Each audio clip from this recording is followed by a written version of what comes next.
Musicians Institute Guitarcraft Program, sponsor of Fox 17 Rock and Review.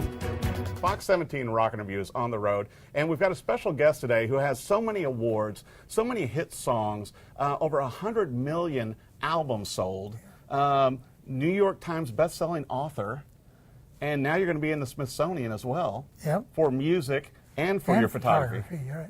Kenny Texas Rogers. Texas Music Hall of Fame. Wow. Next month. And you got into the Country Music Hall of Fame, I believe, in 2013. And a That big was great. TJ Martell Award last year. So tell us now, I understand. I will tell you this. I have worked harder since I decided to retire than I ever worked building my career. Is that right? Oh, people don't retire. It is hard work. Well, now, speaking of retirement, Kenny, you've got a big announcement coming up to where you're making an announcement about a big concert and show that's going to kick off here in Nashville in October. Tell me about it. It's going to kick off here and it's going to stop here. It's kind of a thing that Dolly said the other day, "Are you really retiring?" I said, "Yeah." She said, "You know, we haven't been on the stage together in 13 years. Right. I think we should have a big party, invite all your friends, and you and I go on the stage one last time forever." So that's what we're going to do. And they're calling it All In for the Gambler. And so it's going to be you and Dolly, which, you know, obviously known for so many great duets. You know, Islands in the Stream and so many great songs that you guys did together. But, you know, as you were talking earlier too, Kenny, you had hits with Sheena Easton, Kim Carnes, Dottie West. I was going to say, yeah. A lot of incredible duets. Yeah, and those are the high points in my career, as far as I'm concerned. I always think that you sing better doing duets than you do by yourself, mainly because you have competition. I mean, it's like running a half mile. You run it as fast as you think you can. They put someone next to you, you are going to run it faster. Right. And that's the same thing with singing. Well, you know, and I was telling you, growing up watching you on TV and everything and seeing you perform, and like we were talking to, your involvement with the Kenny Rogers Children's Center down in Sikeston, Missouri, you know, you were always very giving when you were doing duets on stage and on the shows, and just always a class act. And with the TV shows and movies you did. I love that. I mean, I love relating to people, entertaining with other people. Right. I much prefer that. I have Linda Davis out on the tour with me, and she is great. Incredible voice. She sings, well, we're doing a lot of the duets. Yeah. And the people who did them may not want to hear it because she does them as well. She is so awesome. Well, you know, and you know, once again, the tickets go on sale this Friday for the show. Right. And it's All In for the Gambler. And is this really going to be like the last time that you and Dolly will be sharing a stage together? Ever. Really? I don't know what she means by that. She's tired of working with me. We haven't been on stage in 13 years, and she's ready to get it over with. Well, now, you know, once again, you say you're retiring. I want to talk about this a little bit. Now, you came from humble beginnings in Houston, Texas, with, you know, your dad working the shipyard, and your mom a nurse, and your first band was the Scholars. Right. And so, did you think at that age that you would go this far and be so big in Nashville and really crossover, not only in country music, Kenny, but in all music? No, and I will tell you, the Scholars was a misnomer for our group. I mean, we were straight D students, and we were proud of it, you know. But it was a great time in my life. I learned to play guitar when I was with the Scholars. Well, you know, and I want to bring up, too, in case viewers don't know, that you were also the first member of your family to graduate high school. Yeah. Which is a large accomplishment. I thought I went to college. I thought I went 2 semesters. My mom said 2 weeks. So somewhere between 2 weeks. But, you know, you took that from the Scholars. You learned to play guitar. You know, you ended up playing in other bands and the First Edition. Well, before that, I was with a jazz group, a really avant-garde jazz group. That's where I really got to hone my musical skills. I played upright bass. I read that. And this guy who was blind, his name was Bobby Doyle. Yeah. He taught me how to play bass, and I was with him for 10 years. Amazing. And then they called me from the New Christie Minstrels. Yeah. And so the New Christie was before you did the First Edition then. Yeah. Wow. And then your solo career took off. It's been, and each step has given me new input, new talent, new things to draw on. Right. And it has been a great career. I never thought I would be this successful. Believe me, I know how talented I am. But I mean, it's been a great gift to have this amount of success and this amount of acceptance from the public. Well, and I think it's amazing, Kenny. You know, obviously admiring you as a singer and a songwriter and entertainer, but that also with the photography, how well you've done in that. You got an honorary master's in that. You're going to be in the Smithsonian. You've published a number of books. Your autobiography, you know, hit huge on the New York Times bestseller list. And you came up with a children's book a few years ago. Yeah. Well, you have to know that there's a word for it, an impulsive obsessive, which means I impulsively get involved with something and then I obsess with it to see how good I can be. And that was the same thing with photography. I played tennis for 8 years. Right. I got a ranking in the national doubles thing. And so then I realized I couldn't run anymore. And so I took up photography. Right. And I hired John Sexton, who was Ansel Adams' assistant. And he took me out. He traveled with me for 2 years. Oh, my goodness. And he taught me Ansel Adams' zone system. And I became a photographer. Well, your photography is just amazing. I mean, it's you. I was telling the guys traveling with me to come and do the interview with you. You have an incredible eye for photography. Just the way you set up an It image. helps that I go to some incredible places. Mm-hmm. I mean, that's one of the things that I will miss the most about not traveling is I won't get to go to those places. But once you get there, the difference between a snapshot and a photograph is where you take it from. Ah. And if you know where to get and how to create your angles, it becomes a much better photograph. Well, now I know you recently had a wedding anniversary also with Wanda, and so how many years has that been now?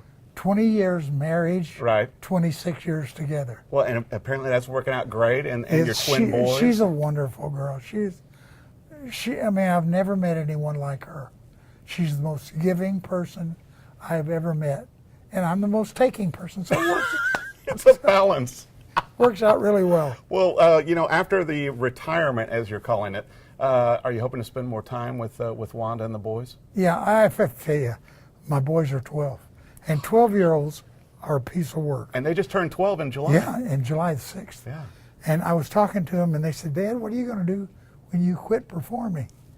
I said, "Well, I thought I would come home and spend all my time with you guys." And they went, "Oh my God, so it must not have been a great idea." Well, you know, and I remember reading one of the quotes too when you guys first had your boys, and you're like, "Well, it's going to make me or break me," and I'm leaning towards breaking. Yeah, I still am. You know, I have to tell you a funny story. We started this farewell tour in Africa last year. Right. And we took the boys down there, and we really wanted them to have that safari experience. Oh, totally. So I said, when you go out, I bought them each a camera. I said, when you get out there, take pictures of things that excite you, and when we get back, we'll put them in a book, and you can show them to your kids in your class. They said, "Oh, good." I swear to you, we came home, and they had 150 selfies. I think a giraffe snuck in the back of one. In the back of a picture of a selfie. You know, I heard you talking earlier. I wanted to bring it up, Kenny, because, you know, some artists that are legends like yourself don't view it this way, but you do, to where, you know, as a member of the Country Music Hall of Fame and as new artists are coming out and everything, you have actually embraced that as it has opened up country music to a new audience because you opened up country to a new audience. And it wasn't by design. I mean, I was trying to survive. I was trying to do something that worked. And, you know, there's only two ways you can compete. You can do what everybody else is doing and do it better, and I didn't like my chances, or you can do something nobody's doing and you don't invite comparison. And that's what I chose to do. And I know that I heard a lot of people who were, you know, the Johnny Cash era, those guys, and I feel bad about that, but I was just trying to survive. And music has to change. Right. I mean, your parents wouldn't go hear the people you went to hear. Oh, no. And their parents are not going to go hear what you're doing. Right. So I think it's healthy. I agree. Well, and why do you think, you know, and you brought it up earlier too, to where, you know, sometimes you get too associated with, you know, an artist that you do duets and tour with. You and Dolly have always had a special chemistry on stage and in the songs and performance. And how do you think that happened? Why did it happen? Well, I think she's just a person that if you work with her and you know her well, she is everything you could ask for. I mean, she is so sweet. We were doing a song we recorded called "You Can't Make Old Friends." Yeah. And it's a very touching song. It was written about our experiences. I've heard it. Great song. And I'm sitting there and I'm singing along and I'm getting all moved by this thing. And I look over and Dolly's not even at her thing, her microphone. And all of a sudden she comes around and comes in my thing, puts her arms around my neck and she says, "Kenny, you know I could never sing at your funeral." I went, "So we're assuming I'm going first? Is that what you're saying?" But I mean, that's her. She says, you know, the great thing about Dolly, if she likes you, everything she says comes from love. Right. And you can't get mad. No. Yeah, and I think it's part of her beauty. Well, you know, and seeing your big brass plaque and everything, your bust at the Country Music Hall of Fame, it's pretty powerful. It is, isn't it? And you've got a star on the Walk of Fame. I mean, you know, how impressed do you think your parents would be today with all of your accomplishments that you've done? I think my mom saw the Walk of Fame, Oh, really? but she didn't see the Hall of Fame. She saw my star, and she just loved it. I mean, she saw some of the big success. My dad didn't. He saw it through the first edition. But my dad he wasn't a goer. He only came to, I think, 2 of my shows. and he said, "Oh, it's good, son. You know, send me some money." And, you know, but I loved him. He had the most incredible. I got my sense of humor from my father. Gotcha. And my sense of values from my mother. I mean, what a better arrangement can you ask? Well, and you can pass that on to your twin boys as well. Right. So I know you can't let on to everything, but do you have some big new plans after the All In for the Gambler? Are there? I do have some big new plans, but I can't talk about them. But you can tell us that everybody can go buy tickets if they'd like to for the show this Friday. Yeah, at Bridgestone, and it's a wonderful venue. As big as it is, it's very personal, and we're going to make it wonderful. And I think it's going to be October 25th. October 25th. All In for the Gambler. All in. And I've heard rumors that a few of your friends may show up to sing some duets and have some fun. Well, I hope so. I don't think Dolly and I can do 2 hours, you know. So. So, and a few people know you here in Nashville and within the music community. Yeah, and it's such a great town. Like I said, it's changing, and I don't relate much to the music that's out there now, except Chris Stapleton. I relate to his music. Don't you love it? That boy is awesome. I mean, and there are a couple of guys who are really, really good. Yeah. And you have to love them. Well, and we'd like to put out a personal invite in case Chris wants to come October 25th. Yeah, Blake Shelton, it wouldn't hurt if you wanted to come. Luke Walker, you know, you guys, come on down. Luke Bryan, all of them. We'll just bring them all in. Luke Bryan. Yeah, well, once again. Luke Walker, he's a comedian. Clay Walker, Luke, we'll bring them all. It'll be a stage full Anybody of with friends. the name Luke. Well, I'll tell you what, you know, Kenny, it's a testament to 6 decades of music and your books and your photography and your charitable work too. And what a great way to send off into the next part of your career. You know, if you're lucky enough to have all I have, you're foolish not to give part of it back. People ask me every day, new artists, how do we do this? And I said, here's the trick. Pay your taxes on time, put 25% aside, spend the rest. Have fun. There you go. You can't get hurt like that.